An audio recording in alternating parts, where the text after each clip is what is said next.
सर्वप्रथम सागरिया फाउंडेशनच्या वतीनं आपणा सर्वांचे सहर्ष स्वागत. गेल्या 27 भागांपासून संयमानं आपण नियमित पद्धतीने या सेशनला जॉईन झालेला आहात आणि ह्या संयमासाठी, या धैर्यासाठी आपणाला निश्चित आपण कौतुकास पात्र आहात. त्याचं कारण एवढंच की ज्याला अध्याय क्रमांक पहिला सुरू होता, पहिले 2 भाग झाले, त्यावेळेला गीता म्हणजे काहीतरी मोटिवेशन असेल, गीता म्हणजे एखादा आपल्या भगवंतांनी सांगितलेलं आहे, गीता म्हणजे धर्म आहे, अशा विविध कल्पना निश्चित डोक्यामध्ये असतील. पण भगवंताचा श्लोक जिथून सुरू झाला, श्लोक क्रमांक 12 पासून किंवा 11 पासून, भगवान उवाच, इथून पहिले जे बाउन्सर जायला लागले, जे डायजेस्ट करणं कठीण होत होतं किंवा समजत होतं पण उमजत नव्हतं, अशा अवस्थेमधून आपण संयमाने, सातत्याने, चिकाटीने या 28व्या भागापर्यंत आपण उपस्थित राहिलात आणि म्हणून आपण कौतुकास पात्र आहात. कारण समजायला विषय जरी जड असला, तो आपल्याशी संबंधित आहे याची जाणीव मात्र ह्या 27 भागांमध्ये तुम्हाला निश्चित झाली असेल आणि म्हणूनच हा संयम, ही चिकाटी, हे सातत्य हे टिकून राहिलं असावं असं व्यक्तिशः मला वाटतं. आजच्या सत्राला आपण सुरुवात करूया. तो स्वयंप्रेरक सादर करीत आहे प्रवास गीतेचा शोध स्वतःचा, भाग क्रमांक 28, अध्याय क्रमांक 2, श्लोक क्रमांक 70 ते 72. या अध्यायाचे किंबहुना सर्व ज्ञानाचा हा शेवटचा आजचा आपला भाग असेल. या निमित्तानं स्वयंप्रेरक द स्कूल ऑफ इन्स्पिरेशनचे आपले आदर्श छत्रपती शिवराय आणि स्वामी विवेकानंद यांच्या स्मृतींना वंदन करूया. यांच्या विचारांवर, यांच्या उद्दिष्टांवर, यांच्या ध्येयावर चालण्याची प्रेरणा नेहमी आपल्याला होत राहो, हीच मनोमन इच्छा. आपलं ब्रीदवाक्य, all power is within you, you can do anything and everything. भगवंताला स्मरण करण्यापूर्वी आज छोटासा लेख मला वाचून दाखवायची इच्छा आहे. स्वामी विवेकानंद यांचा जो संवाद आहे, या संवादाच्या माध्यमातून ते तरुणांशी किंबहुना विश्वातील नागरिकांशी जो संवाद साधतात, जो विचार प्रदान करू इच्छितात, तो विचार या निमित्तानं आपल्याशी शेअर करण्याची इच्छा आहे. आपण स्वामीजींचं विचार ऐकूया आणि मग आपल्या सत्राला सुरुवात करूया. द मेमफिल कमर्शियल, 15 जानेवारी 1894 साली स्वामीजींचा झालेला हा संवाद आहे. एका पत्रकाराने स्वामीजींना असा प्रश्न विचारला की स्वामीजी, अमेरिकेसंबंधी आपले काय मत झाले आहे? त्यावर स्वामीजी असं म्हणाले, अमेरिकेबद्दल आणि विशेषतः अमेरिकेतील स्त्रियांबद्दल माझे मत फार चांगले आहे. अमेरिकेत दारिद्र्याचा अभाव आहे ही गोष्ट माझ्या विशेष करून लक्षात आली. त्यानंतर संभाषणाचा ओघ धर्माकडे वळाला. लोकांच्या धर्मविषयक कल्पनांना विशालता येण्याच्या दृष्टीने जागतिक सर्वधर्म परिषद विशेष उपकारक ठरली असल्याचे आपले मत स्वामी विवेकानंदांनी प्रकट केले. वार्ताहराने पुढे विचारले, ख्रिस्ती धर्मानुयायी व्यक्तींची मृत्यूनंतर काय गती होते या संबंधी तुमच्या धर्मातील लोकांचे सामान्यपणे काय मत आहे? स्वामी उत्तरले, आमचा असा विश्वास आहे, तो माणूस जर चांगला असेल तर त्याला सद्गती लाभेल. एखादा माणूस नास्तिक का असेना, तो जर चांगला असेल तर त्याला सद्गती मिळालीच पाहिजे, असा आमचा विश्वास आहे. ही वाक्य अधोरेखित करण्यासारखं आहे. एखादा व्यक्ती नास्तिक जरी असेल तरी तो चांगला असेल तर त्याला नक्की सद्गती मिळेल. त्यामुळे देव मानणं अथवा न मानणं ह्या व्यक्तिगत गोष्टी आहेत, परंतु व्यक्तीचे आचार, व्यक्तीचा विचार त्याचा स्वभाव धर्म हा जो आहे हा पुढील गती प्राप्त होण्यासाठी फार महत्वाचा आहे. पण आपल्याला नेहमी असं वाटत असतं, सर्वांचीच सामान्यतः प्रत्येक सामान्य व्यक्तीची अशी भावना असते, आपण देवाचं करतो म्हणजे आपण चांगले आहोत.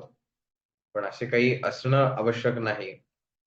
किंबहुना जो चांगला आहे तोच देवाचं करतो असंही म्हणणं काही संयुक्तिक ठरणार नाही. त्यामुळे देवाचं करणं अथवा न करणं हा व्यक्तिगत भाग आहे, परंतु चांगलं असणं, सद्विचारी असणं हे अधिक महत्वाचं आहे. आमचा धर्म आम्हाला हेच सांगतो. सर्वच धर्म चांगले आहेत असा आमचा विश्वास आहे. मात्र त्या त्या धर्मांच्या अनुयायांनी आपापसात भांडता कामा नये. मंत्रप्रयोग करणे, हवेत तरंगणे, समाधी लावणे आणि तत्सम अद्भुत कृत्ये हिंदुस्थानात घडत असतात असे आपण ऐकतो. त्यांच्याबद्दल आश्चर्यकारक गोष्टीही इकडे सांगितल्या जातात. या सर्व गोष्टीत कितपत सत्य आहे असे विचारल्यावरून विवेकानंद म्हणाले, चमत्कारांवर आमचा मुळीच विश्वास नाही.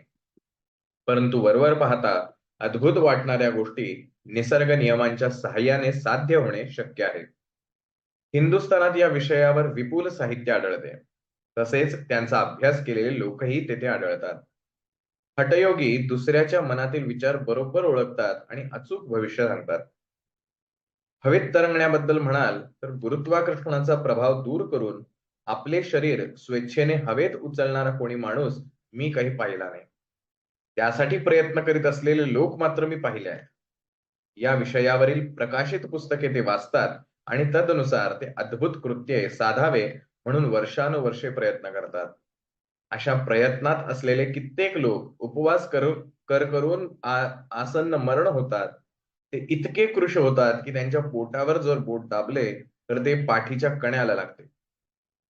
या हठयोग्यांपैकी काही लोक खूप वर्षे जगतात. यानंतर समाधी लावण्यासंबंधीच्या विषयाबद्दल विशेष पृच्छा करण्यात आल्यावरून त्या हिंदू संन्याशाने त्याच्या ओळखीच्या समाधी लावणाऱ्या एका माणसाची हकीकत कमर्शियलच्या वार्ताहराला सांगितली. हा मनुष्य चोहोकडून बंद असलेल्या गुहेत शिरल्यावर तिचे दार बंद करण्यात आले आणि अन्न न घेता तो तिथे किती अनेक वर्षे राहिला. ही हकीकत जेव्हा विवेकानंद सांगत होते तेव्हा श्रोते मोठ्या उत्कंठेने व फार आश्चर्यचकित होऊन ती ऐकत होते. त्या घटनेच्या सत्यतेबद्दल विवेकानंदांना तिळमात्र शंका नव्हती. समाधीच्या काळात शरीराची वाढही स्थगित होते असे त्यांनी सांगितले.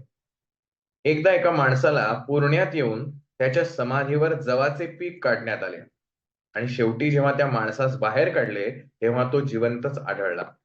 ही गोष्ट अगदी अविश्वसनीय असल्याचे त्यांनी सांगितले. हिवाळ्यात निष्क्रिय होऊन दडी मारून बसणाऱ्या पशूंवरून असे अद्भुत कृत्य करण्याचे माणसाला सुचले असावे व त्यावरून त्याने ह्या विषयाचा अभ्यास केला असावा असे ते म्हणाले. एखादा दोर आकाशात अधांतरी उभा करायचा, त्यावर त्या दोर फेकणाऱ्याने चढून जायचे आणि खूप उंच जाऊन अदृश्य व्हायचे असा अद्भुत प्रयोग हिंदुस्थानात होत असल्याचे काही लेखकांनी लिहून ठेवले आहे. परंतु हा प्रयोग आपण कधीच पाहिला नसल्याचे विवेकानंद म्हणाले. आमचा वार्ताहर जेव्हा त्या संन्याशाची मुलाखत घेत होता तेव्हा तेथे उपस्थित असलेली एक स्त्री म्हणाली की काही लोकांनी तिला असे विचारले होते की विवेकानंदांना चमत्कार करता येतात काय आणि त्यांच्या संप्रदायात भरती होताना त्यांना जिवंतपणे पुरण्याच्या क्रियेतून जावे लागेल काय. विवेकानंदांनी दोन्ही प्रश्नांचे स्पष्ट नकारात्मक उत्तर दिले. त्यांनी उलट विचारले, या सगळ्या गोष्टींचा धर्माशी काय संबंध आहे? असल्या या चमत्कारांमध्ये मनुष्याला अधिक पवित्र बनवण्याचे सामर्थ्य आहे का?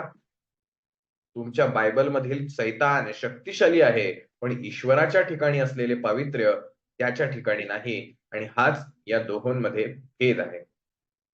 हठयोगांच्या संप्रदायाबद्दल बोलताना विवेकानंद म्हणाले, योगायोग म्हणा की काही म्हणा, पण हठयोगांच्या शिष्यांच्या प्रथम दीक्षा समारंभाचा जो एक विधी आहे त्याचे येशू ख्रिस्तांच्या जीवनातील एका घटनेशी साम्य आहे आणि ते साम्य म्हणजे येशू ख्रिस्त ज्याप्रमाणे 40 दिवस एकांतवासात राहिले होते त्याचप्रमाणे हठयोगी आपल्या शिष्यांना बरोबर 40च दिवस एकांतवासात राहावयास लावतात.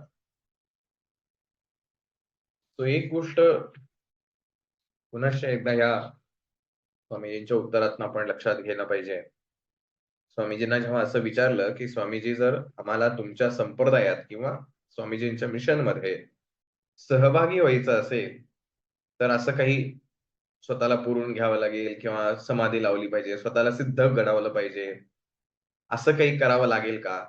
किंवा आम्हाला चमत्कार करता यायला हवेत, अशी काही कंडिशन तुमच्या या संप्रदायात एंट्रन्स एक्झाम असं म्हणून काही आहे का? असं स्वामीजींना विचारलं, तर स्वामीजींनी दिलेलं उत्तर फार महत्वाचं आहे, की आमची अशी कोणतीही अट नाही आणि मूळतः या सगळ्या गोष्टींचा धर्माशी काय संबंध आहे? याचाच अर्थ स्वामीजींना हे सांगायचं आहे, की आपण धर्म ह्याची व्याख्या चुकीची करून बसलोय. स्वामीजी असं म्हणाले, की तुमच्या बायबलमध्ये जो सैतान, जी बायबलमध्ये, ख्रिस्तानमध्ये ही संकल्पना आहे, की जर एखादं पापकर्म केलं असेल, तर तो सैतान त्यांना घेऊन जातो आणि पुढील शिक्षा देतो. तर तो सैतान प्रचंड शक्तिशाली आहे, जसं आपल्याकडे यमराज आपण म्हणतो. स्वामीजी असं म्हणतात, त्या यमराजाकडे सर्व सामर्थ्य आहे, पण तो पवित्र आहे का? जसं त्या बायबलला उद्देशून स्वामीजींनी म्हणलंय, तो सैतान जो आहे, जो राक्षस आहे, त्याच्याकडे सर्व सामर्थ्य आहे, पण तो पवित्र आहे का? मन पवित्र असणं ही सगळ्यात प्राथमिक कंडिशन आहे. मनाचं पावित्र्य जे आहे, हे अधिक महत्वाचं. मगाशी मग स्वामीजी जसं म्हणले तसं, की सद्गती लाभणं ह्याचा देवाच्या करण्या आणि न करण्याशी काही संबंध नाही. सद्गती लाभणं हे मूलतः सत्कर्मांवर आधारित आहे. तो व्यक्ती पवित्र आहे का? त्याचे कर्म पवित्र आहेत का? अर्थात भांड जर शुद्ध असेल, तरच त्याच्यात असलेलं पाणी शुद्ध असेल. असं होणार नाही, की भांड खराब आहे, पण त्याच्यात पाणी असलेलं शुद्ध आहे. तसंच त्यावेळेला मन पवित्र असतं, त्याच वेळेला कृती, कर्म जे आहेत ते पवित्र घडू शकतात. मनातच द्वेष, मत्सर, लोभ ह्या अशा प्रकारच्या गोष्टी असतील, तर त्यातनं घडणारी कृती, ॲक्शन जी आहे, ती सुद्धा त्याच प्रकारची येणार आहे. त्यामुळे मनाचं पावित्र्य होणं हे अधिक महत्वाचं आहे. पुढे दी वेस्टमिन्स्टर गॅझेट 23 ऑक्टोबर 1895 सालचं, स्वामीजींचं लंडनमध्ये येण्याचा भाग होता, त्यावेळेला घडलेली गोष्ट. अलीकडील काही वर्षात आपल्या देशातील अनेकांना भारतीय तत्वज्ञानाबद्दल फार सखोल आणि वाढते असे आकर्षण वाटू लागले आहे. तथापि आजपर्यंत तद्विषयक विचार मांडणारे लोक पाश्चिमात्य विचारांचे आणि पाश्चिमात्य शिक्षण वळण लाभलेलेच असतात. म्हणजे त्यांना हे इंडियन फिलॉसॉफी, इंडियन अध्यात्म जे आहे, जे कळलेलं आहे, जे इतर देशांमध्ये जाऊन त्याचा प्रचार करतात, हे सर्व मूलतः पाश्चिमात्य विचारांचे आणि तिथलं शिक्षण घेणारे आहे. परिणामी वेदांतातील गूढ ज्ञानाचे वास्तविक आकलन आपल्यास फारच थोडे होऊ शकले आहे आणि तेही अगदी निवडक अशा लोकांनाच झाले आहे.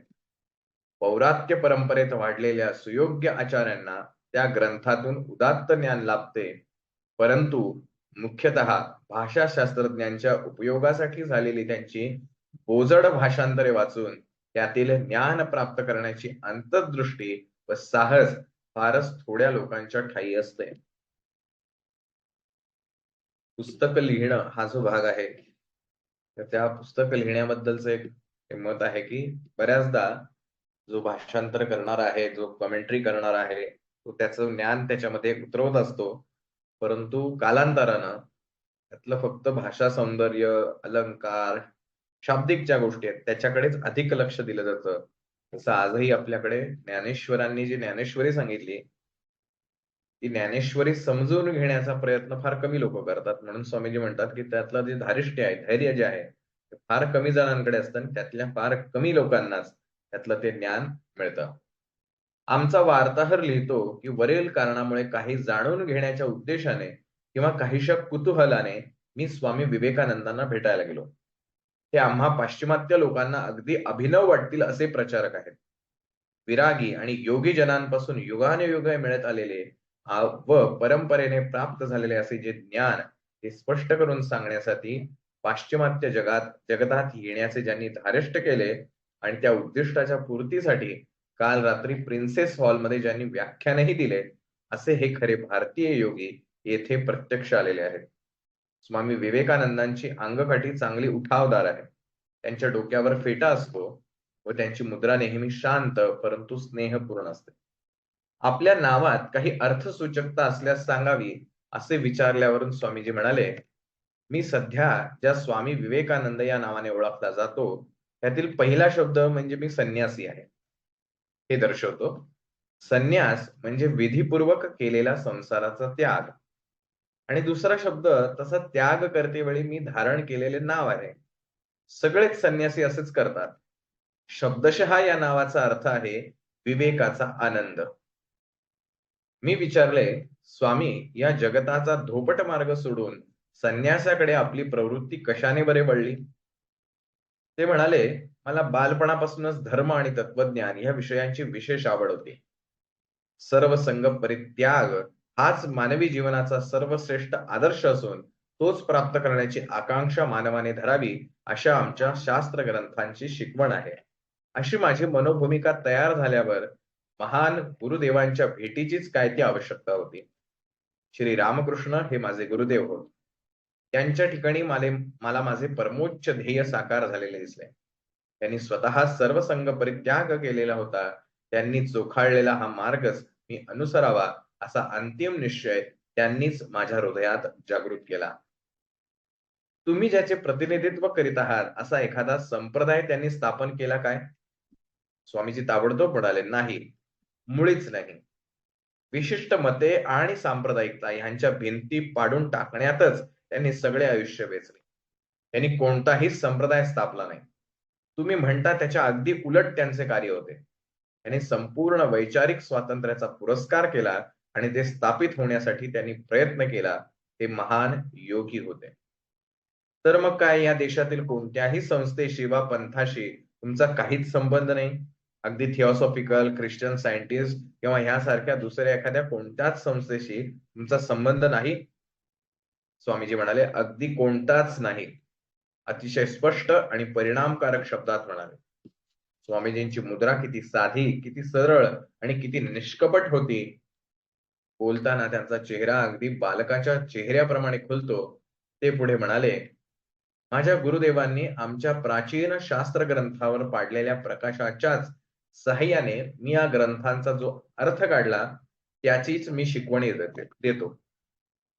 माझ्या ठायी अतिमानवी अधिकार असल्याचा माझा मुळीच दावा नाही. माझ्या शिकवणीपैकी जे काही उच्चतर बुद्धीला पटेल आणि जे विचारी व्यक्तीकडून स्वीकारले जाईल, त्याचे व्यवहारात जर पालन झाले तर तेच माझे पारितोषिक होय. स्वामीजींचाही हाच उद्देश आहे की इम्प्लिमेंटेशन जर झालं, तोच खऱ्या अर्थाने माझ्या विचारांचं ते बक्षीस असेल. ते पुढे सांगू लागले, सामान्य बुद्धीस आकलन होतील अशा स्थूल रूपात भक्ती, ज्ञान अथवा योग यापैकी कोणत्या तरी मार्गाची शिकवण देणे हाच सर्व धर्माचा उद्देश असतो. आता वेदांत तत्वज्ञानाविषयी जर विचाराल तर ते मूळ तत्वांना स्पर्श करणारे असे शास्त्र आहे की ज्यात वर उल्लेखलेल्या सर्व मार्गांचा समावेश होतो. आणि हा वेदांतच मी शिकवतो. आता तो कोणत्या तऱ्हेच्या स्थूल रूपात अंमलात आणावायचा ते मी ज्याच्यावर सोपवतो. म्हणजे हे कोर नॉलेज जे आहे ते सांगितल्यानंतर ते इम्प्लिमेंट करत असताना ते भक्तियोगाच्या माध्यमातून करावं, ज्ञानयोगाच्या माध्यमातून करावं, कर्मयोगाच्या माध्यमातून करावं, हे मात्र ते म्हणले की मी तुमच्यावर सोपवून देतो, म्हणजे जो ऐकणार आहे त्याला. प्रत्येक व्यक्तीने स्वतःचे अनुभवच प्रमाणभूत मानावेत असे मी सांगतो. आपण गेल्या 27 भागांमध्ये हे वारंवार सांगितलेलं आहे की कोणाच्या तरी दुसऱ्याच्या भाषांतराचा किंवा ह्या सेक्शन मधलं जे काही आपल्याला वाटतंय ते फक्त रेफरन्ससाठी घ्यायचंय. अल्टिमेट काय किंवा तुमचं खरं काय असेल तर तुम्हाला स्वतःला काय अनुभवायला आलं तेच खरं, आणि त्याच्यात उत्तरोत्तर वाढ करत राहायची. जे स्वामीजींनी सांगितलं की प्रत्येक व्यक्तीने स्वतःचे अनुभवच प्रमाणभूत मानावेत असे मी सांगतो. काही ठिकाणी मी पुस्तकांचा प्रमाण म्हणून संदर्भ देतो आणि ती पुस्तके मिळवता येण्यासारखी असतात. त्या पुस्तकांचा ज्याचा त्याने अभ्यास करावा.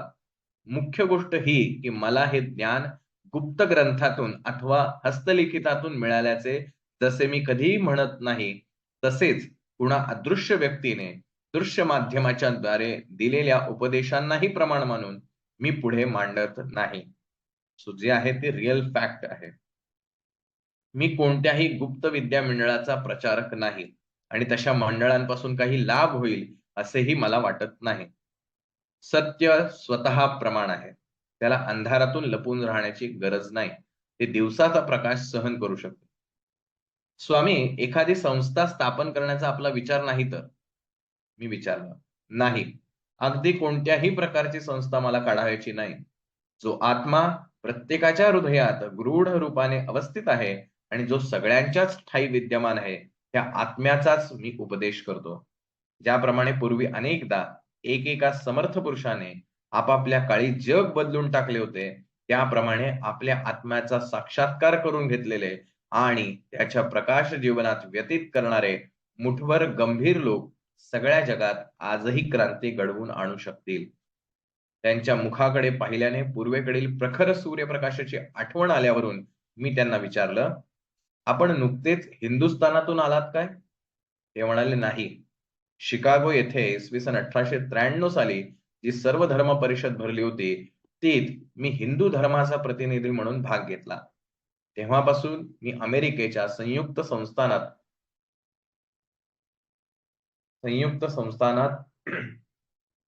भ्रमण करीत व्याख्याने देत होतो. अमेरिकन श्रोत्यांनी ह्या विषयात खूपच गोडी दाखवली आहे. त्यांनी मला फार सहानुभूतीने आणि मित्राप्रमाणे वागवले. माझ्या कार्याने त्या देशात आता असे मूळ धरले आहे की मला लवकरच पुन्हा तिकडे जाणे आवश्यक आहे. स्वामी, पाश्चिमात्य धर्माविषयी आपले काय मत आहे? स्वामी म्हणाले, मी जे तत्वज्ञान मांडत आहे ते जगातील सर्व प्रकारच्या धर्मांना पायाभूत होऊ शकेल असे आहे आणि सर्वच धर्मांविषयीची माझी दृष्टी पूर्ण सहानुभूतीची आहे. माझी शिकवण कोणालाही विरोधी नाही. माझे लक्ष वैयक्तिक विकासाकडे आहे.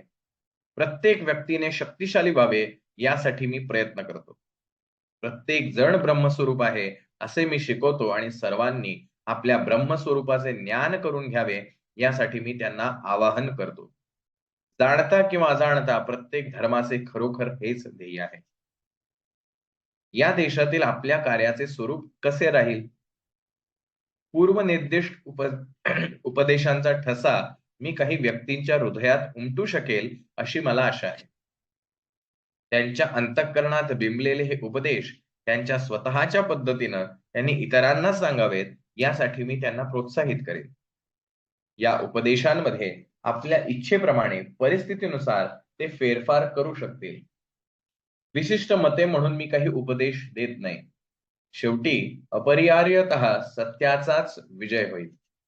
येथील माझ्या कार्याचे प्रत्यक्ष संचालन माझ्या 1-2 मित्रांच्या हातात आहे. 22 ऑक्टोबर रोजी रात्री 8:30 वाजता प्रिन्सेस हॉल, पिकॅडली येथे इंग्रज श्रोत्यांसमोर मी एक व्याख्यान द्यावे अशी त्यांनी व्यवस्था केली आहे.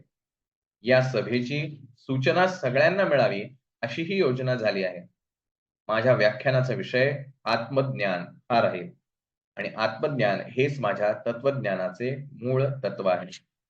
त्यानंतर जो मार्ग मला दिसेल तो पत्करण्याची माझी तयारी आहे. कोणाच्या दिवाणखान्यात अथवा स्थानी भरलेल्या लहान मोठ्या सभांना जाणे, पत्रांना उत्तर देणे, व्यक्तिशः चर्चा करणे इत्यादी सर्व काही करण्यास मी तयार आहे. आजच्या ह्या पैशाकडे दृष्टी असणाऱ्या युगात मी सुरुवातीलाच सांगू इच्छितो, मी कोणतेही कार्य द्रव्य लाभाच्या अपेक्षेने करणार नाही. यानंतर मी त्यांचा निरोप घेतला. आजपर्यंत जितक्या लोकांची भेट घेण्याचे भाग्य मला लाभले त्या सर्वांपेक्षा त्यांचे विचार अधिक मौलिक स्वरूपाचे होते. तसं हे स्वामीजींचं इंटरव्ह्यू आपण म्हणूया किंवा प्रेस कॉन्फरन्स जी आजच्या भाषेत आपण म्हणतो, पत्रकार परिषद. पत्रकारांनी विचारलेल्या विविध प्रश्नांना स्वामीजींनी उत्तरं दिलेली आहेत. याही पेक्षा ज्यांना इंटरेस्ट असेल तर त्यांनी स्वामीजी आणि त्यांचा शिष्य यांच्यामधला संवाद जो आहे त्याचं पण पुस्तक प्रकाशित आहे. ते पुस्तक आपल्याला जर मिळालं तर जरूर वाचा. फार सुंदर आहे. विविध पर्सनल ज्या गोष्टी आहेत किंवा मी जी साधना करतो त्याच्यामध्ये मला अशा अडचणी येतात किंवा माझ्या लाईफमध्ये हे असं प्रॉब्लेम येतोय, मी ह्या गोष्टी करायला जातोय पण ह्या होत नाहीयेत. की आपण हे सगळं नॉलेज घेतोय तो. अशा विविध गोष्टींची उत्तर आपल्याला त्या पुस्तकांमध्ये मिळतील.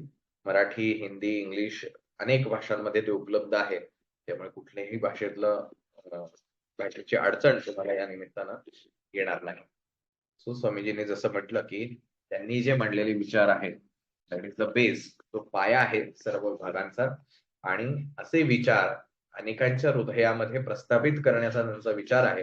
आणि नंतर ज्याच्या हृदयात हे प्रस्थापित झाले असतील त्यांनी ते इतरांना त्याच्या पद्धतीनं सांगावेत असाही त्यांचा मानस होता. आणि त्याच धर्तीवर आपण हे स्वयंप्रेरकचं कार्य करत आहोत. त्यामुळे स्वामीजींनी दिलेल्या प्रेरणा किंवा दिशा यावरती हे कार्य आपलं अवलंबून आहे. आणि त्या अनुषंगानं आपण ही गीता जी आहे ती अतिशय प्रॅक्टिकल बेस धरून शिकण्याचा प्रयत्न करत आहे. गीता शिकण्याचे अनेक प्रकार असतील. अनेक जण अनेक वेगवेगळ्या मार्गाने गीता सांगू शकतात, कारण ती गीता हा पाया आहे. पाया मजबूत असेल तर इमारत हवी तशी बांधता येते. त्या दृष्टिकोनातून हे ज्ञान जे आहे विविध मार्गाने प्रकट होऊ शकतं.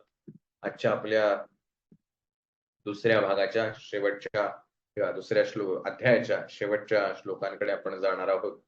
तत्पूर्वी भगवंताचं स्मरण करूया. वसुदेव सुतं देवं कंसचाणूरमर्दनम् देवकी परमानंदं कृष्णं वंदे जगद्गुरुम्. ओम श्री परमात्मने नमः. दुसरा अध्याय आपण गेल्या 27 भागांपासून पाहत आहोत. 3 टप्प्यांमध्ये या भागाचं विश्लेषण आपल्याला अध्यायाचं करता येईल. 1 आत्मज्ञानाचा भाग, 2 कर्मयोगाचा भाग आणि 3 स्थितप्रज्ञाची लक्षणं जी आहेत तो सांगण्याचा भाग. अशा 3 भागांमध्ये आपल्या दृष्टीनं हा अध्याय जो आहे तो विभागला जातो. प्रत्येक शब्द, प्रत्येक श्लोक हा अगदी जीवाला किंवा हृदयाला भिडणारा आहे, बुद्धीला पटणारा आहे. परंतु प्रत्यक्षात आणताना मात्र आपल्याला ह्या सगळ्या गोष्टी अवघड जातात. अर्थात ह्या सगळ्याच गोष्टी जडच आहेत, पण त्या आपल्याला पचवण्याचा आपण प्रयत्न करतोय. आणि अर्थात त्या अर्जुनालाही पचल्या नाहीत म्हणून तर 18 अध्याय आले.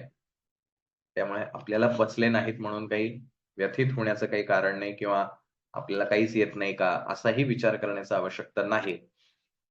पण ह्याचं संपूर्ण एक्सप्लेनेशन जे आहे ह्या दुसऱ्या अध्यायांमध्ये जे जे काही सांगितलेलं आहे हे सगळ्या गोष्टी पुढच्या अध्यायांपासून 18व्या अध्यायांपर्यंत व्यवस्थित प्रकारे सांगितल्या जाणार आहेत. तर हा जेव्हा संवाद होतो, ज्यावेळेला आपल्याला कोणी प्रश्न विचारतो त्याला उत्तर देण्याचे आपले विविध प्रकार असतात. जसं एखादं उत्तर तुला कळत नाही का रे असं म्हणणं, मग बस मी तुला समजावून सांगतो असं म्हणणं, किंवा हे बघ हे असं असं असतं असं म्हणून सांगणं. अशा विविध मार्गाने आपण त्याला ते सांगू शकतो. विविध उदाहरणं देतो, मग ते गोष्ट कळते. तसंच भगवंतानी सुद्धा विविध मार्गांचा उपयोग केलेला आहे. जसं मागच्या श्लोकांमध्ये आपण बघितलं तर थोडंसं वेगळ्या पद्धतीनं, की जिथे त्यांनी सांगितलं इतर लोक जेव्हा झोपतात तेव्हा हा जागा असतो आणि इतर लोक जेव्हा जागे असतात त्याच्यात हा झोपलेला असतो. असं जे सांगणं आहे थोडंसं गोंधळात टाकणारं, असं गीतेमध्ये अनेकदा भगवंतांनी वापरलेलं आहे. की ती गोष्ट थेट न सांगता ती कशाचं तरी प्रमाण देऊन किंवा कशाशी तरी जोडून विरुद्धार्थी सांगायचं, की जिथे हा झोपलाय तिथे हा जागा आहे, जिथे हा जागा आहे तिथे हे झोपलेला आहे. ते आपण बघितलं मागच्या वेळेला, की विषयांमध्ये इंटरेस्टमध्ये अडकलेला जो व्यक्ती आहे, तिथं हा जो स्थितप्रज्ञ व्यक्ती आहे, तो त्याच्यामध्ये झोपलेला असतो, निद्रिस्त असतो. तो त्याच्यात इंटरेस्ट घेत नाही. आणि जिथं इतर लोक झोपलेले असतात, जो आत्मज्ञानाचा भाग, जे कोर नॉलेज जिथं आहे, रिअलिस्टिक जिथं गोष्टी आहेत, तिथे हा जो इंटरेस्टमध्ये अडकलेला व्यक्ती आहे, तो झोपतो. म्हणजे तो त्याचा इंटरेस्ट दाखवत नाही. पण हा जो आहे, हा मात्र तिथेच जागा असतो, अलर्ट असतो, अवेअर असतो आणि ती गोष्ट घेण्यासाठी तो सदैव जागृतही असतो. तर हे स्थितप्रज्ञाचं लक्षण भगवंतांनी सांगितलं. आजच्या या श्लोकाकडे जाऊया. 70वा श्लोक. तो पुढचा श्लोक आहे, आपूर्यमाणम् अचलं प्रतिष्ठं समुद्रमाप प्रविशन्ति यद्वत् तद्वत् कामायं प्रविशन्ति सर्वे शांतिमवाप्नोति न कामकामी. म्हणजे हा जो अपूर्यमाणम जो आहे, जो व्यक्ती आहे, तो अपूर्यमाणम सर्व बाजूंनी परिपूर्ण, अचल प्रतिष्ठम, अचल प्रतिष्ठा असणारा, अचल म्हणजे न हलणाऱ्या, चल म्हणजे हलणारा, अचल म्हणजे न हलणाऱ्या, म्हणजे स्थिर असलेला, स्थिर प्रतिष्ठा असणाऱ्या अशा समुद्रम समुद्रात, यद्वत ज्याप्रमाणे, आपह नाना नद्यांचे पाणी, आप म्हणजे पाणी, प्रविशन्ति त्याला विचलित न करता सामावून जाते, तद्वत त्याप्रमाणे, सर्वे सर्व, कामहा भोग अथवा इच्छा, यम ज्या स्थितप्रज्ञ पुरुषाच्या ठिकाणी, प्रविशन्ति प्रवेश करतात, सह तोच स्थितप्रज्ञ पुरुष, शांतीम परमशांती आपनोती प्राप्त करून घेतो, न कामकामी भोगांची इच्छा करणारा शांती प्राप्ती करून येत नाही. ज्याप्रमाणे निरनिराळ्या नद्यांचे पाणी सर्व बाजूंनी भरलेल्या व स्थिर असलेल्या समुद्रात त्याला विचलित न करताही सामावून जाते, त्याचप्रमाणे सर्व भोग ज्या स्थितप्रज्ञ पुरुषामध्ये कोणत्याही प्रकारचा विकार उत्पन्न न करता सामावून जातात, तोच पुरुष परमशांतीला प्राप्त होतो, भोगांची इच्छा करणारा नव्हे. सद्गती कोणाला लाभते ह्याचं ह्या श्लोकामध्ये दिलेलं उत्तर. सद्गती ऑर इव्हॅल्युएशन, स्वतःची जी प्रगती आहे ती कोण साधू शकतं, तर हा व्यक्ती ही प्रगती स्वतःची जी आहे ती करू शकतो. आपण डार्विनचा सिद्धांत आपल्या सर्वांना माहिती आहे, और भागवत आपण सगळ्यांनी वाचला असेल. या दोन्ही प्रमाणानुसार माणसाचा जन्म जो आहे हा एकपेशीय जीवांपासून सुरुवात होऊन मनुष्य नामक, ज्याचं मन हे सर्वार्थाने प्रगत झालेला आहे किंवा डेव्हलप झालेला आहे, अशा प्रकारचा तो मनुष्य आहे. मनुष्य सोडता इतर प्राणी जे आहेत त्यांच्यामध्ये हा विवेक जो आहे, ही बुद्धी जी आहे, ही केवळ त्यांच्या 4 प्रमुख गरजा ज्या आहेत त्या गरजा भागवण्यापुरतीच चालते. या पलीकडे काही त्यांची बुद्धी चालत नाही. परंतु मनुष्य मात्र, त्याला जरी ती गोष्ट हवी असली पण तरीही ती हवी असलेली गोष्ट त्याच्यासाठी योग्य आहे की अयोग्य याचा विचार करू शकतो, म्हणून त्याला मनुष्य असं म्हटलेलं आहे. मग भगवंत इथे उदाहरण देतो, कारण आपण जे काही शिकतो आयुष्यामध्ये, ते पुस्तकं वाचून शिकतो, कोणाची प्रवचनं कीर्तनं ऐकून शिकतो, कोणाची भाषणं ऐकून शिकतो, अशातून आपण शिकलेलो असतो. त्याच्यामुळे बऱ्याचदा आपल्या विषयांच्या संज्ञा ज्या आहेत, डेफिनेशन ज्या आहेत, त्याच्यामध्ये गडबड झालेली असते. आपल्याला नेहमी असं सांगण्यात आलेलं असतं, या संसारातनं अलिप्त जर झालास तरच खऱ्या अर्थाने परमार्थ साधता येतो, तरच खऱ्या अर्थाने परमेश्वराची प्राप्ती होऊ शकते. तुला जर मनःशांती हवी असेल तर ह्या संसारात राहून ती मनःशांती मिळणार नाही. आणि तू जोपर्यंत ह्या संसाराचे डिटॅच होणार नाही तोपर्यंत काही मनःशांती मिळणार नाही. कारण ह्या संसारामध्ये फक्त भोग आहेत आणि तू भोग भोगण्यासाठी म्हणून तुला मनुष्य जन्म मिळालेला आहे. त्यामुळे जे काही तुझ्या आयुष्यात घडतंय ते तुझ्या कर्माचे भोग आहेत आणि ते तुला भोगावे लागतील. अशा विविध गोष्टी ज्या आहेत त्या आपण ऐकलेल्या असतात, वाचलेल्या असतात आणि मग हळूहळू आपलं मत तयार होत जातं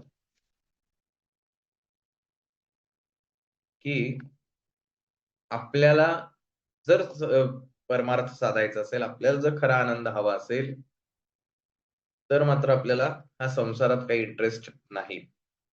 परंतु भगवंताने एक फार सुंदर उदाहरण दिलेलं आहे. तो असं म्हणतो की जो समुद्र असतो याच्यामध्ये विपुल प्रमाणात पाणी असतं. जे समुद्राकडे बघितल्यानंतर स्वाभाविकपणे कोणीही असं म्हणणार नाही की ह्याच्यामध्ये पाण्याची कमतरता आहे, अजून थोडं पाणी ह्याच्यामध्ये आलं की समुद्र पूर्ण भरला जाईल, असं कोणी म्हणणार नाही.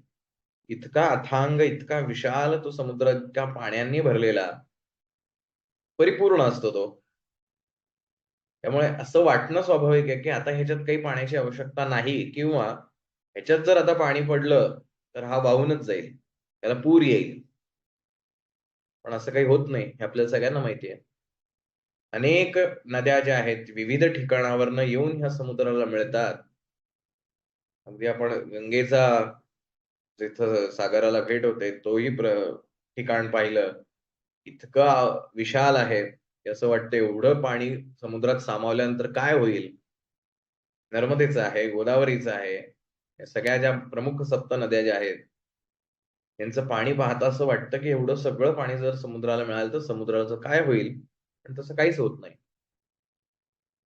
बरं, सगळंच पाणी समुद्रात मिळून सुद्धा सूर्याच्यामुळे, त्याच्या उष्णतेमुळे जे त्याचं बाष्पीभवन होत राहतं, तर असंही एखाद्याला वाटेल की सगळ्या पाण्याची जर वाफ झाली तर समुद्र काय करेल? पण तसंही होत नाही. बरं, काल मी समुद्र पाहायला आलो होतो, तेव्हा जेवढं पाणी होतं, अजून 10 वर्षांनी आलेलो असतो तेव्हा सुद्धा तेवढंच पाणी असतं. आणि कितीक नद्या त्याच्यामध्ये पाणी मिसळत असतात, कित्येक वेळेला बाष्पीभवन झालेलं असतं, पण कधीही हे पाणी कमी किंवा जास्त झालंय असं काही वाटत नाही. तसं भगवंत इथे म्हणतोय, हा जो समुद्र आहे, हा परिपूर्ण असला तरीही अनेक नद्यांचं पाणी घेऊन सुद्धा तो कुठेही विचलित होत नाही. अचल असतो, तो स्थिर असतो. खूप पाणी आलंय, आता समुद्राचं पाणी पार शहरांमध्ये शिरलंय, असं होत नाही. हां, प्रसंगाने वादळ आलंय, वारं सुटलेलं आहे, त्याच्यामुळे लाटा येणं त्या वेगळा भाग आहे. पण पाण्यांमुळं असं काही झालेलं नाही. तद्वत् कामायम प्रविशन्ति. जसं ह्या सगळ्या नद्या त्याच्यामध्ये प्रवेश करतात, तरी सुद्धा तो समुद्र अचल आहे, स्थिर आहे, शांत आहे. तद्वत ज्या व्यक्तीला खऱ्या अर्थाने आत्मज्ञान झालेलं आहे, जो स्थिर बुद्धीचा आहे, तो संसारात जरी असला तरी सुद्धा त्याची बुद्धी कायम स्थिर असते. ती कधीही विषयांकडे धावत नाही. तर हे जे विषय आहेत, हे आपल्या सर्वांना आता परिचित झालेले आहेत. 5 इंद्रियांच्या माध्यमातून हे विषय निर्माण होतात. आपली जी इंद्रिय आहेत, या इंद्रियांच्या माध्यमातून आपल्या आतमध्ये, म्हणजेच मनामध्ये ही गोष्ट पोहोचवलेली असते. मग त्यातली ज्या गोष्टीवरती आपलं मन येतं, तीच गोष्ट आपण करतो. आपल्या जवळ किंवा आपल्या शेजारी, आपल्या समोर एखादा व्यक्ती शिव्या देतोय, म्हणून आपण शिव्या द्यायला जात नाही. आणि माझ्या समोर दिसला तर मग मी तसंच करेल. नाही. माझ्या समोर दिसलं, त्या शिव्या आल्या कानावरती माझ्या. आता त्या माझ्या मनाने त्याचं त्याच्यावरती इम्प्रेशन काय पडलंय? काहीच नाही पडलंय. कारण मी म्हटलं, "नाही, नाही बाबा, आपल्याला असलं नाही करायचं." माझ्या मनावरती मी त्याचं इम्प्रेशन जे आहे, पडूनच दिलं नाही. जसं अगदी गीता सेशन सुरू व्हायच्या आधी आपण एक सेशन घेतलं होतं, ज्याच्यामध्ये एक उदाहरण दिलं होतं. आणि हे अगदी फिजिक्स ज्यांना माहिती आहे त्यांना हे माहिती आहे उदाहरण. आजचा मॉडर्न सायन्समध्ये ही टेक्नॉलॉजी फार मोठ्या प्रमाणावर आज सगळ्या क्षेत्रामध्ये वापरली जाते. की आपण जर एखाद्या भिंतीवरती बॉल मारला, तर हे उदाहरण आहे, तुम्ही कुठेही लागू करू शकता. किंवा तुम्ही एका हाताने दुसऱ्या हातावर मारलं आणि टाळी वाजवली, तर काय होतं? तर ह्या एका हातावरचे जे काही तंतू किंवा पेशी ज्या आहेत, त्या दुसऱ्या हातावर आपटतात. पहिल्या हाताचा दाब जो आहे, तो दुसऱ्या हातावरती पडतो. त्यावेळेला तिथं एक रॅपिंग इफेक्ट तयार होतो. म्हणजे तुम्ही उदाहरणासाठी असं घ्या, एखादी जाळी जी आहे, त्या जाळीवरती तुम्ही बॉल मारला, तर ती जाळी अशी थोडीशी मागे सरकते. एक फुगोटा येतो आतल्या साइडला आणि पुन्हा तो बॉल त्या जाळीच्याच त्या दाबाने पुन्हा ढकलला जातो आणि पुन्हा बॉल आपल्याकडे येतो. हे साधारणतः लॉजिक आहे. हे विज्ञान आहे. सर्वश्रुत आहे. सेम वे ज्या वेळेला ह्या इंद्रियांच्या माध्यमातून येणारी इन्फॉर्मेशन ही आपल्या मनावरती एक प्रकारे शिक्का उमटवत असते. प्रत्येक प्रत्येक येणारे विचार. मी आता तुमच्याशी बोलतोय, हाही विचार तुमच्या मनावरती काही ना काहीतरी उमटून जातो. पण जर माझं मन त्याच्यामध्ये गुंतलेलं नसेल त्या विषयामध्ये, तर मी जरी तो विचार टाकला, तरी तो तुमच्या चित्तावरती उमटत नाही. आता मनाच्या पलीकडे. पहिलं मी सांगितलं, की मी जे बोललोय त्याचा प्रत्येकाच्या मनावरती काय म्हणूया आपण त्याचा इफेक्ट जो आहे, तो उमटतो. परंतु त्याचं जे रिप्लाय आहे, तो रिप्लाय कशाच्या बेसवरती येतो, की त्याचं चित्तावरती उमटलंय का नाही. म्हणजे एखादा चिखलाचा बॉल घेतलाय, चिखलात भरलेला आणि तो भिंतीवरती आपटला. तर भिंतीवरती त्या बॉलच्या ठिकाणी जिथं लागलाय तो, तिथं चिखलाचं वण उमटतो. म्हणजे काय, त्या बॉलमधला जो चिखल आहे तो भिंतीवरती काही अंशी चिकटला. पुन्हा जर त्याच ठिकाणी तोच बॉल मारला, तर तो चिखलाचं वण आणखीन डार्क होईल. जर सातत्याने मी तेच करत राहिलो, तर बॉलचा चिखल निघून जाईल आणि भिंतीवरचा चिखल वाढत राहील. सेम होतं. हे इंद्रियांच्या माध्यमातून आलेले जे विषय आहेत, हे या मनावरती सतत आक्रमण करत राहतात. डोळ्यांच्या माध्यमातून आलेले, कानांच्या माध्यमात आणि म्हणून मार्केटिंग, जाहिरात करणं ह्याच्यामध्ये सायकॉलॉजी वापरलेली असते. बघा तुम्ही सर्फ एक्सेल किंवा कुठल्याही धुण्याच्या पावडरची ॲड करायची आहे. कशा प्रकारे दाखवलं जातं, की आमचे पावडर वापरल्यानंतर इतकं शुभ्र होतं. का बरं दुसरा कलर वापरत नाही? लोकं काय दुसऱ्या रंगाचे कपडे वापरत नसतात का? शुभ्रतेमध्ये जो फरक दिसतो तो दुसऱ्या कपड्यांमध्ये दाखवता येत नाही. मग तो फरक समोरच्या प्रेक्षकाच्या मनावरती उमटला पाहिजे. म्हणजे जेव्हा तो बाजारात जाईल, त्याला जेव्हा 4 पावडर दिसतील, त्यातली तो नेमकी आपलीच पावडर घ्यायला पाहिजे. कारण तसा विचार, त्याचं इम्प्रेशन मी त्याच्या मनावरती पाडू शकलोय. मग जी जाहिरात जास्ती इफेक्टिव्ह, त्याचा प्रभाव जास्ती असतो. उदाहरणार्थ, शुद्ध पाण्याची बाटली द्या, असं आपण कधीच म्हणत नाही. आपण म्हणतो बिसलेरी द्या. कारण बिसलेरीनी एक ठसा जो आहे तो मानवावरती असा उमटवलाय, मानव म्हणजे माणसांवरती, की बिसलरी म्हणजे शुद्धता. मग त्या बिसलरीच्या नावावरती आज अनेक कंपन्या निघालेल्या आहेत. पण तरी आपण म्हणताना बिसलरीच म्हणतो. अदरवाईज खरं तर त्याला असं म्हणायला पाहिजे पॅक ड्रिंकिंग वॉटर. शुद्ध पेय जे आहे ते पाणी प्यायचं, ते पॅक ड्रिंकिंग वॉटर द्या. कंपनीचं नाव नसलं तरी चालेल, कारण प्रॉडक्टचं नाव ते आहे. पण आपण तसं म्हणत नाही, कारण बिसलेरीची प्रतिमा आपल्यावरती इतकी ठसा उमटून गेली आहे. कॅडबरी पाहिजे का? असं म्हटल्यानंतर कॅडबरी हा ब्रँड आठवत नाही. वेगवेगळ्या कॅडबरी आठवतात. कारण कॅडबरीनी तशी प्रतिमा आपल्या मनावरती उमटवलेली आहे. पण तेच एखादं लहान बाळ आहे, त्याला जर आपण म्हणलं, "तुला कॅडबरी हवी आहे का?" तो प्रश्नार्थक असतो, की हे काय म्हणतायत? नाही माहिती, कारण त्याला काही माहितीच नाही. हा विषयच त्याच्यासमोर आजपर्यंत आला नाही. मग त्याला दाखवावं लागतं, "हे बघ कॅडबरी." "अच्छा, ही कॅडबरी आहे. दिसायला तर छान दिसलीये." जो सांगतोय मला, की "ही कॅडबरी बघ किती छान आहे." त्याचं सांगणं जे आहे, तो सुद्धा विषयच आहे.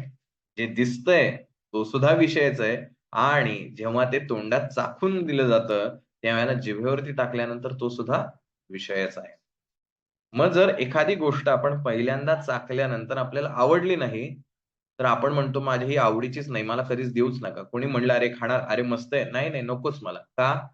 कारण त्याचा जो विषय होता चवीचा, चव हा जिभेचा विषय आहे.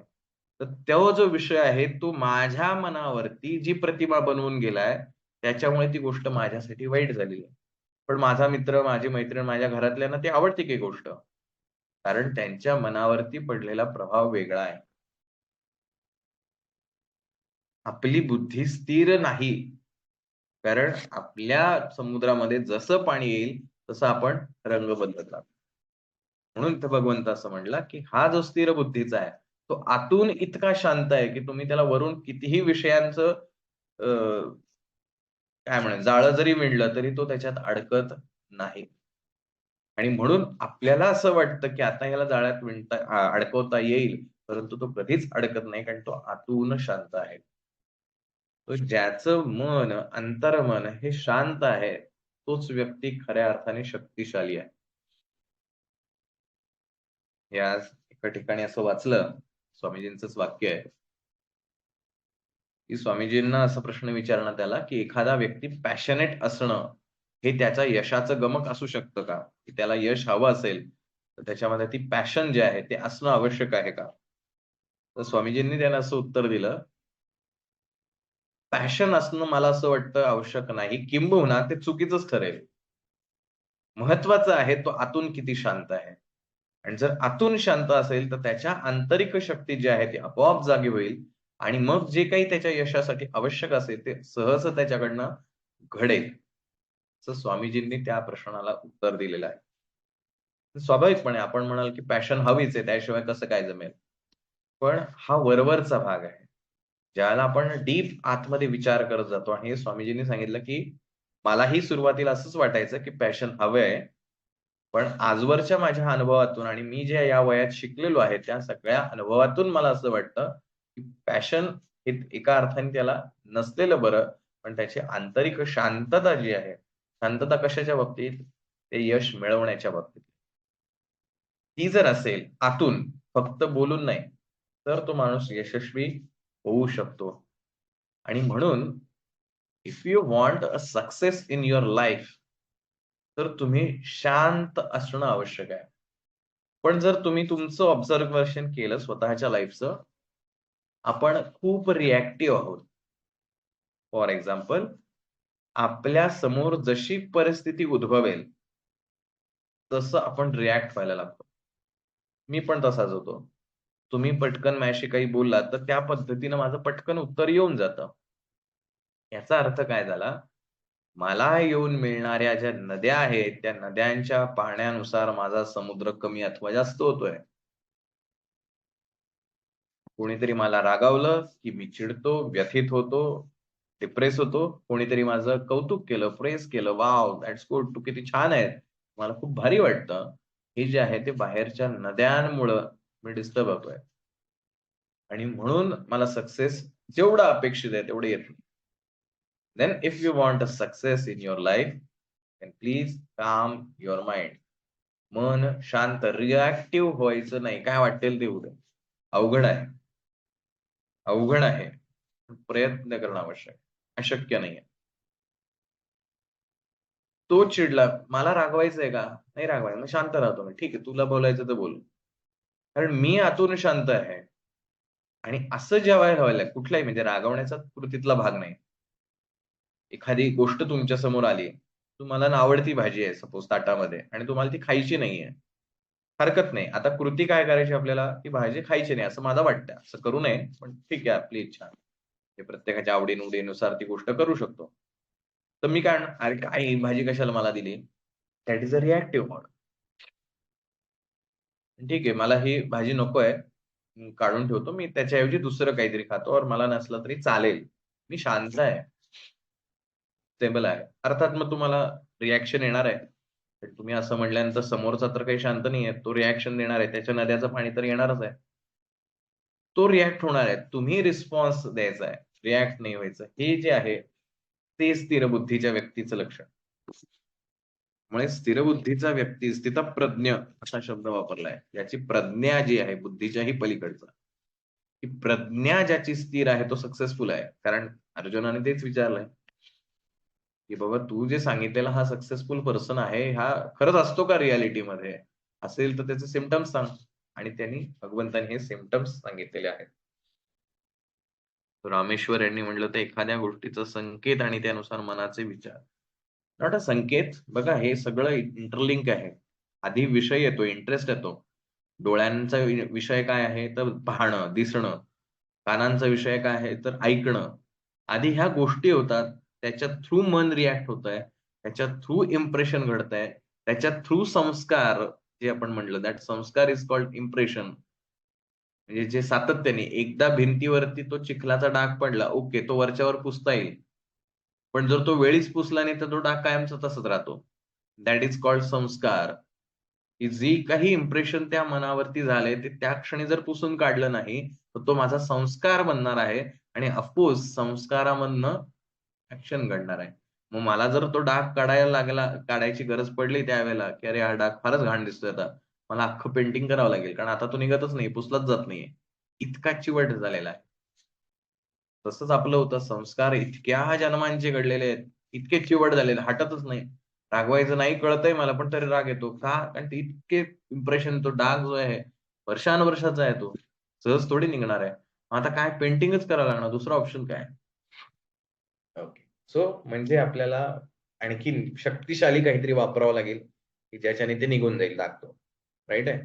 सेम वे की माझ्या चित्तावरती जो संस्कार झालेला आहे, तो आता का पक्का झालाय, की काही केलं मी त्याला बुद्धीने समजावून सांगतोय, मेडिटेशन करतोय, काही केलं तर बरंच व्हायला तयार नाही. आम्ही देवाच्या दारात जाऊन सुद्धा गर्दीमध्ये, लाईनीमध्ये थांबलो की तिथं भांडतो. माझा नंबर, तुझा नंबर, माझी चप्पल, तुझी चप्पल. आपले कुठे संस्कार बदललेत? आपण देवाच्या दारात जाऊन आपलेच संस्कार दाखवत असतो. कदाचित देव आपल्याला हसत असेल, की "अरे, तू इथे संस्कार बदलण्यासाठी आला, पण तू तुझ्याच संस्कारानुसार चालू सो कदाचित आपण ते केमिकल वापरून सुद्धा आपले डाग जात नसावेत. सो आपल्याला आणखीन स्ट्रॉंग काहीतरी वापरावं लागेल. त्याच्या थ्रू आपल्याला हे करता येईल. सो 2 वे आहेत. एक तर पहिली गोष्ट that is understanding, deep understanding अर्थात. तर ती गोष्ट तिथनं निघून ते संस्कार जे आहेत ते क्लीन होऊ शकतात. और मनाचं पावित्र्य. जास्तीत जास्त मन पवित्र करणं आणि त्यासाठी म्हणून कृती करत राहणं. त्याच्यातून आपले हे संस्कार 100% आणि याचं उत्तर भगवंत आपल्याला देणार आहे. की एका क्षणात हे संस्कार घालवता येतात, पण त्यासाठी काय करावं लागेल? त्याचंही उत्तर आपल्याला, जो पुरुष सर्व कामनांचा त्याग करून ममता, अहंकार आणि इच्छा टाकून राहतो, त्यालाच शांती मिळते. निस्पृह सगळ्यात महत्वाचं आहे. स्पृह मीन्स अटॅच और इच्छा धरणारा. निस्पृह काहीच त्याला हे नाहीये. मी ह्या भिकाऱ्याला मदत करतो. का करतोय? ठीक आहे, केली मी. त्यांनी काय करावं, मग त्याला छान वाटेल, मग त्याचं दुःख दूर होईल, मग त्याला गरिबीत राहावं लागणार नाही. असले काही माझे विचार नाही. शांत आहे. मला वाटलं, मी त्याला मदत केली, फिनिश. मी एखादी गोष्ट का करतोय? का झाकीर हुसेन जो आहेत, महान तबला वादक, त्यांचा एक इंटरव्ह्यू मध्ये झाला होता बऱ्याच वर्षांपूर्वी. त्या इंटरव्ह्यू मध्ये त्यांना असं विचारलं, की "झाकीर जी, आप इतने बहुत बढ़िया तरीके से तबला जो बजाते हो, जब आप बजाने लगते हो तो पूरा जो पब्लिक है, सगळ्यांची समाधी लागते." यांनी झाकीरजींचा तबला ऐकला असेल, त्यातनं लाईव्ह ऐकलं असेल, तर त्यांना त्याची कल्पना आहे. तर हे कसं करता तुम्ही? काय अशी जादू आहे तुमच्याकडे? त्याने सांगितलं, "मी ज्याला स्टेजवर येतो, त्या येण्याच्या आधी त्या भगवंताला स्मरण केलेलं असतं आणि जेव्हा तबला वाजवायला सुरुवात करतो, मी विसरून जातो की मी कोण आहे आणि तो जो ताल आहे, त्या तालाशी स्वतःला एकरूप करून टाकतो आणि जे घडतं ते स्वर्ग असतो." आत्ताही, आता तुम्ही हे मी म्हणल्यानंतर आठवा काय होतं. आत्ता तुम्ही जे सेशन ऐकताय, त्यावेळेला तुम्हाला ही जाणीवच नाहीये, की तुम्ही कोण आहात? मी सर्वेश आहे, मी कोण? भाग्यश्री आहे, मी सुवर्ण आहे, मी कोण आहे? नाही, आता मी म्हटल्यानंतर अच्छा मीच ऐकते. जोपर्यंत तुम्ही तल्लीन आहात, तोपर्यंत तुम्हाला माहितीच नाहीये तुम्ही कोण आहात आणि म्हणून तुम्ही इतक्या शांततेने ही गोष्ट ऐकू शकता. ज्या क्षणी हा मी येतो, त्या क्षणी आपली समाधी भंग पावते आणि हे तुमच्या जीवनात रोजच्या रोज घडत असतं. एखादा व्यक्ती ट्रेनमधनं प्रवास करतोय. रोजचं डेली रुटीन आहे त्याचं. तो असं म्हणतो का, "अच्छा मी आता ट्रेनमध्ये बसलोय बरं का. हे बघा मी आता हलतोय बरं का ट्रेनमध्ये. आता ही ट्रेनच्या स्पीड बरोबर नाही. तो पूर्ण त्याच्यामध्ये लीन झालेला असतो आणि म्हणून तो प्रवास त्याला प्रवासात वाटतच नाही. पण एखादा नवखा असतो, पहिल्यांदाच त्या प्रवासाला आलेला असतो. तो येतो, बसतो. अरे बापरे! किती गर्दी आहे. अरे बापरे! किती अंतर आहे. कसं व्हायचं माझं? आणि मग जेव्हा तो त्या प्रवासातनं उतरतो, तेव्हा म्हणतो, "बरं झालं बाबा, एकदाचा संपला प्रवास." त्याच्याकडे आनंद नाहीये त्या प्रवासाचा. पण जो रोज प्रवास करतोय, त्याच्याकडे आनंद आहे त्या प्रवासातला. मग तो नवखा माणूस जो असतो त्याला म्हणतो, "कसं बाबा तुम्ही एवढं करता रोजच्या रोज प्रवास?" "अरे काही नाही रे, सवय झाली की संपतं." आता ही सवय होणं म्हणजे काय? त्यातला जो मी आहे, हाच जेव्हा संपतो, त्यावेळेला होतो तो आनंद. जोपर्यंत मी आहे, तोपर्यंत आनंद नाही. मी हे करतोय, मी हे बोलतोय. आत्ताही मी तुमच्याशी बोलतोय, पण मला ही जाणीव नसते की मी बोलतोय. जेव्हा मी असं अच्छा अरे मला काहीतरी झालंय, मला खोकला आलाय, मला तहान लागली, मला कोणतरी आवाज दिला, त्यावेळेला माझ्यातला मी जागा होतो. अँड दॅट टाईम ती समाधी भंग पावते. सेम वे स्वयंपाक करणारी एखादी स्त्री असेल, स्वयंपाकात तल्लीन होऊन स्वयंपाक करत असेल, तोपर्यंत तिला त्या स्वयंपाकाचा ताण नसतो. पण कोणीतरी तो मी आठवून दिला, की मग मात्र त्रास व्हायला लागतो. बघा आजमावून तुमच्या लाईफमध्ये. रात्री ज्याला झोपलेला असतो, तेव्हा आपल्याला माहीत नसतं हा मी कुठे आहे. मी म्हणजे आपली आयडेंटिटी. ओके. इव्हन स्वप्न पडतं, सगळं करतं, सगळं छान चालू असतं. काही आपल्याला फरक नसतो. पण जेव्हा मी असतो तिथे, त्या वेळेला आनंद निघून गेलेला असतो. मला रात्रभर अरे झोपच येत नव्हती. कारण का? रात्रभर झोप लागावी म्हणून मी प्रयत्न करत होतो, पण झोपच येत नव्हती. पण अरे मी पडलो आणि झोप लागली. मला कळलंही नाही कधी झोप लागली. सुख असतं. सो जेव्हा आपण एखादी गोष्ट करतो, त्याच्यामध्ये जेव्हा मी नसतो, त्यावेळेला ती गोष्ट आनंददायी असते आणि त्यावेळेला ती स्थिरतेकडे घेऊन जाते. जेव्हा मी येतो, मी याला मदत केली, मी हे असं केलं, मी एवढं जेवण केलं. अर्थात व्यवहाराच्या दृष्टीने आपल्याला ते बोलावं लागतं, दॅट इज डिफरंट. त्याचं इम्प्रेशन तुमच्या मनावर काय पडतं, दॅट इज मोर इम्पोर्टंट. ज्या वेळेला ही स्पृहता जी आहे, ही अटॅचमेंट जी आहे, ही इच्छा जी आहे, स्पृह म्हणजे खरं तर तृष्णा किंवा तहान अशा दृष्टीने सुद्धा त्याचा अर्थ आहे. तर जेव्हा हा स्थिर बुद्धीचा व्यक्ती कोण होऊ शकतं? जो पुरुष सर्व कामनांचा त्याग करून कामना मीन्स इच्छा. हे हवंय, ते हवंय, दॅट इज स्पृह. ह्या सगळ्या कामनांचा त्याग करून ममता, अहंकार आणि इच्छा टाकून राहतो, त्यालाच शांतता मिळते. मागे एकदा म्हटलं होतं का सांगितलं की मला आठवत नाही. गौतम बुद्ध जे आहेत, सिद्धार्थ जेव्हा होता आणि जेव्हा त्याला ही जाणीव झाली, की अरे ह्या सगळ्या जीवनात काही अर्थ नाहीये. काय चाललंय सगळं? जे की त्याचा जन्म झाल्यानंतरच त्याच्या वडिलांना राजा होता तो. त्यामुळे राजाने मुलाचं भविष्य काय असेल विचारलं. त्याला सांगितलं होतं, की हा इथे रमणार नाही. हा त्याची वाट धरेल. त्यामुळे तुम्हाला जर ह्याला तिकडे त्या वाटेवर जाऊन द्यायचं नसेल, तर त्याला त्याच्या आयुष्यात कधी दुःख येणार नाही याची काळजी घ्या. त्यामुळे राजाने लहानपणापासून वाढवताना ती काळजी घेतलेली असते. सिद्धार्थचं लग्न होतं. सगळा संसार चालू आहे. मग हा जो राजकुमार आहे, तो एकदा रथामध्ये बसून नगरामध्ये प्रदक्षिणा किंवा नगरामध्ये फिरत असतो. त्यावेळेला त्याला एक-एक गोष्टी दिसायला लागतात. तो सारथीला विचारतो, की "अरे ही माणसं रडतायत का?" "नाही," म्हणे, "इथं मृत्यू झालेला आहे एका माणसाचा, डेथ झाली आहे आणि म्हणून हे रडत आहेत." अच्छा हे सगळ्यांचंच होतं का? कारण त्याने लहानपणापासून दुःख काय आहे त्याला दाखवून दिलेलं नसतं. त्यावेळेला तो सारथी म्हणतो, "हां, सगळ्यांचंच होतं, त्यात काय विशेष काय?" ते सगळेच येऊन मरतात. अशा एक-एक गोष्टी घडत जातात. मग तो म्हणतो, "हे सगळ्यांचंच होत असेल, तर मी काय वेगळा आहे? काहीतरी तर वेगळं असलं पाहिजे याच्यापेक्षा आयुष्य. हे काय म्हणे कॉमन आयुष्य?" त्यातून त्या सिद्धार्थला इच्छा झाली, की अरे ह्याच्या पलीकडे काहीतरी असलं पाहिजे और ह्याच्या व्यतिरिक्त काय असेल याचा शोध घेता खूप दिवस म्हणजे ते जसं तुकाराम महाराज 17 दिवस बसले होते, तसंच सिद्धार्थ सुद्धा त्या बोधिवृक्षाखाली बसला. पण काहीही केल्यावरती काही ज्ञानाची प्राप्ती व्हायला तयार नाही. आणि अचानक त्याला ज्ञान प्राप्त झालं. मग ते गौतम बुद्ध झाले. मग बुद्धांना प्रश्न विचारला, की असं काय झालं, की तुम्हाला ते ज्ञान अचानक मिळालं? त्यावेळेला गौतम बुद्ध असं म्हणाले, काय होत होतं पहिल्या वेळेला जेव्हा मी हे ज्ञान मिळवण्यासाठी प्रयत्न करायला लागलो, तोपर्यंत मला ज्ञान हवंय, मला ज्ञान हवंय, मला ज्ञान हवंय. मला का ज्ञान मिळत नाहीये? काय करायला पाहिजे मी? असं करत होतो. आणि काही केलं ते ज्ञान व्हायलाच तयार नाही. सरतेशेवटी मी मला ज्ञान हवंय ती इच्छाच सोडून दिली. आणि जशी मी ती इच्छा सोडली, त्या क्षणी मला ज्ञान झालं. जोपर्यंत त्या इच्छेला धरून होतो, तोपर्यंत काही ज्ञान झालं नाही. ज्या क्षणी ती इच्छा सुटली, की मला ज्ञान हवंय. कारण मागच्या वेळेला आपण बघितलं होतं, मी आणि माझा शर्ट ह्या 2 वेगळ्या गोष्टी आहेत. मला ज्ञान हवंय असं म्हणत असताना, मी आणि ज्ञान ह्या 2 वेगळ्या गोष्टी आहेत, हे गृहीत असतं. ज्यावेळेला मला ज्ञान हवंय यातली इच्छाच गेली, मग उरलं काय? ज्ञान. थेरॉटिकली खूप सोपं आहे, प्रॅक्टिकली खूप अवघड आहे. मला ज्ञान हवं, असं ज्यावेळेला वाक्य म्हटलं, त्यावेळेला मला हवं म्हणजे मला आणि ज्ञान ह्या 2 स्वतंत्र गोष्टी होत्या आणि त्या मिळत नव्हत्या.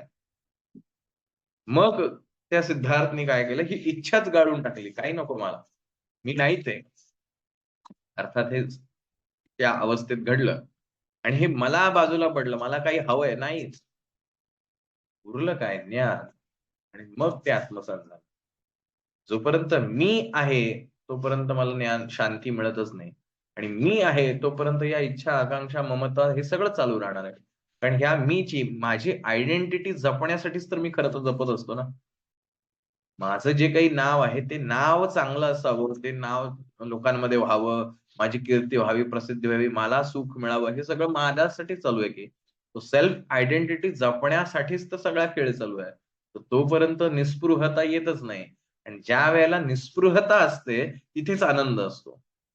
अनुभवून बघा तुमच्या आयुष्यात. ज्या वेळेला तुम्ही एखादी कृती करत असताना ह्यातनं तुम्हाला काही हवंय, अगदी मी माझ्या मुलांना दिल्यानंतर त्यांना खूप छान वाटतंय, असं वाटणं सुद्धा मला नकोय. मी द्यायचंय, मला फक्त देण्याचंच काम करायचंय. असं ज्यावेळेला घडतं, त्यावेळेला त्या प्रत्येक व्यक्तीला आनंदच होतो. तुमच्याही जीवनात अनेकदा अशा गोष्टी घडलेल्या आहेत. कारण तुम्ही म्हणाल, "मी तर काही एफर्ट्स करत नाही, मग तरी का?" कारण तीच आपली ओरिजिनॅलिटी आहे. म्हणून ज्या वेळेला तुम्हाला परमोच्च आनंद झालाय, असं वाटतं, की ह्याच्यापेक्षा आनंद काही बेटर असू शकत नाही. असं ज्याला वाटतं, त्याला ऑब्झर्व्ह करून बघा. तर या क्षणाला जो मला आनंद वाटला, तो कशाने आला? काय घडलं इथं? हे ज्यावेळेला तुम्ही तुमचं चिंतन करणार, आत्ताच आपण बघितलं स्वामीजींनी सांगितलं, की ही जी थिअरी आहे, ही तुमच्या जीवनात तुम्ही इम्प्लिमेंट करा आणि तुमच्या अनुभवांवरती तुम्ही ठरवा, की ती खरी आहे का खोटी आहे. तो म्हणतो म्हणून, शंकराचार्य म्हणले म्हणून खरं नाही. स्वामी विवेकानंद म्हणले म्हणून ती खरी नाही. ते त्यांनी जे सांगितलं मी करून बघितलं आणि मग मला पटलं, की अरे हो, बरोबर आहे. असं माझ्या बाबतीत पण हेच घडतंय. म्हणून ते खरं आहे. मग मात्र तुम्हाला जगात कोणी चॅलेंज करू शकत नाही. जसं देव आहे की नाही याच्यावरती वाद होतो आणि वाद करणारा व्यक्ती, अगदी देवावरती श्रद्धा असणारा व्यक्ती, तुम्ही देवाची श्रद्धा असणारी व्यक्ती असू शकाल. तुमच्याशी जर कोणी देव आहे की नाही याच्यावरती वाद घातला, तुमची बुद्धी जोपर्यंत चालते तोपर्यंत तुम्ही त्याच्याशी प्रचंड वाद घालाल, की देव आहेच. पण कदाचित तुमच्यापेक्षा त्याची बुद्धी जास्त शार्प असेल, जास्त त्याच्याकडे ज्ञान असेल, तर तो तुम्हाला हरवणार, पराजित करणार तुम्हाला. आणि एक क्षण असा येतो, की आता याच्या प्रश्नाचं काय उत्तर देऊ? मला नाही माहिती. कारण माझ्याकडे जे काही आहे, हे माझ्याकडे ऐकीव गोष्टीतनं आलेलं आहे, वाचल्यात आलेलं आहे. मला कोणीतरी सांगितलंय म्हणून मी तसं केलंय. मला स्वतःला एक्सपिरियन्स नाहीये. आणि म्हणून स्वामीजींच्या आयुष्यामध्ये असं होतं, की स्वामीजींनीही बरचसं वाचलं. त्यांनी सांगितलं, "माझ्या लहानपणापासून जी आवड होती." पण तुम्ही देव पाहिलायत का? हे ते नेहमी विचारायचं, कारण त्याला अनुभव आहे का? पोपटपंची नकोय. तसं मला जर विचारलं, "मी देव पाहिला आहे का?" I don't know. बरं, मग बरेच जण, "हो, पाहिलाय मी." "कुठे पाहिलाय हो?" "देवळात पाहिलाय." "ओके." "स्वप्नात पाहिलाय." "ओके." "प्रत्यक्ष रूप मी असं डोळ्यासमोर पाहिलेलं आहे." "बरं." तर जो देवळात पाहिला, तो एका चित्राच्या स्वरूपात आहे, एका मूर्तीच्या स्वरूपात आहे, व्हॉटएव्हर इट इज. तुम्हाला तो दिसतो म्हणून तो आहे. एखादा नास्तिक आहे, एखादा त्या देवाला मानत नसेल, त्याला तर नाही देवत्व वाटतं त्याच्यात. तुम्ही जाल का येशूकडे, चर्चमध्ये जाऊन येशूला प्रणाम कराल का? नाही करणार. कारण जे ख्रिश्चन लोक आहेत त्यांना त्या येशूमध्ये देव दिसतो. आपल्याला आपल्या देवात देव दिसतो. स्वप्नात बघितलाय. तो खरा आहे की खोटा आहे कोणाला माहिती. आणि त्या आपल्या कल्पना आहेत. आणि मग ज्यावेळेला त्या प्रत्यक्ष परमेश्वराचा अनुभव घेतला जाईल, त्यावेळेला जगातला कोणीही व्यक्ती आला आणि तुम्हाला म्हटला देव नाही, तरी सुद्धा तुम्ही त्याला सांगू शकता देव आहे. आणि म्हणून ह्या सगळ्या संत मंडळींनी जे सांगितलं, की त्यांनी आधी अनुभवलं आणि मग त्याने ते ठामपणे मांडलं. जसं जगामध्ये देव आहे की नाही याच्यावर वाद घालू शकता. पण मी स्वतः आहे की नाही असा कोणी वाद घालायला तुमच्याशी आला, तर तुम्ही त्याला 2 मुस्काटात माराल. एवढा दिसतोय ना धडधडीत. नाही कसं म्हणतोस तू मला? आणि माझं अस्तित्व आहे, नाकारतोय कसं? राइट? म्हणजे कोणी पाषाण लेकला आपण गेलो होतो त्यावेळेला सर्वेश होता आय थिंक. अजून कोण असेल माहीत नाही मला. त्यावेळेला तुम्हाला एक एक्झाम्पल दिलं होतं. आणि तुर्तास आपण 72व्या श्लोकाकडे जाऊया. सो हा जोपर्यंत मी आहे तोपर्यंत ही स्पृहता आहे. ज्यावेळेला मी संपतो त्यावेळेला निस्पृहता येते आणि निस्पृहता आले की तो माणूस शांत होतो. मनःशांती म्हणतो आपण. मनःशांती मिळत नाही, मनःशांती हवी आहे. मनःशांती तेव्हाच मिळते ज्यावेळेला मी जातो. माझी सेल्फ आयडेंटिटी ज्यावेळेला संपते त्याच वेळेला मनःशांती मिळते आणि जे अनेकदा आपल्या आयुष्यात आपण अनुभवत असतो, पण ती आपल्याला जगता येत नाही कारण त्याच्यावर आपलं चिंतन होतं. राइट? सो पुढच्या श्लोकाकडे जाऊया. येषा ब्राह्मी स्थितिः पार्थ नैनां प्राप्य विमुह्यति स्थित्वा स्यामन्तकाले अपि ब्रह्मा निर्वाणमृच्छति. हे पार्था, ब्रह्माला प्राप्त झालेल्या पुरुषाची अशी स्थिती आहे, हे प्राप्त झाल्याने योगी कधीही मोहित होत नाही आणि अंतकाळी या ब्रह्मस्थितीतील स्थिर होऊन ब्रह्मानंद मिळवतो. तो असे जे सगळे सिम्पटम्स असलेला जो ब्रह्म प्राप्त झालेला आत्मज्ञानी व्यक्ती, स्थिर बुद्धीचा जो व्यक्ती आहे, तो त्याच्या जीवनातही कधी अस्थिर होत नाही, मोहित होत नाही. विषय त्याच्याही समोर असतात. तो आपल्यासारखाच असतो, समाजातच वावरत असतो, सगळ्या गोष्टी करत असतो, पण त्याचं इम्प्रेशन त्याच्या चित्तावर कधीच पडत नाही. आणि सेम त्याच्या अंतकाळी सुद्धा त्याच अवस्थेत असतो आणि त्याच्यामुळे तो मुक्त असतो, मुक्त होतो. तो सक्सेसफुल पर्सन हा काही वेगळा जॉब करत नाही. तो नेहमीचंच काम वेगळ्या पद्धतीनं करतो, असं जे आपण नेहमी ऐकत असतो. सेम वे संसारात राहूनच हा व्यक्ती मुक्त असतो. तो वेगळ्या त्यासाठी काही गोष्टी करत नाही. पण तो त्याचा चॉईस असतो, की संसारात राहायचं की संसाराच्या बाहेर राहून या गोष्टी करायच्या.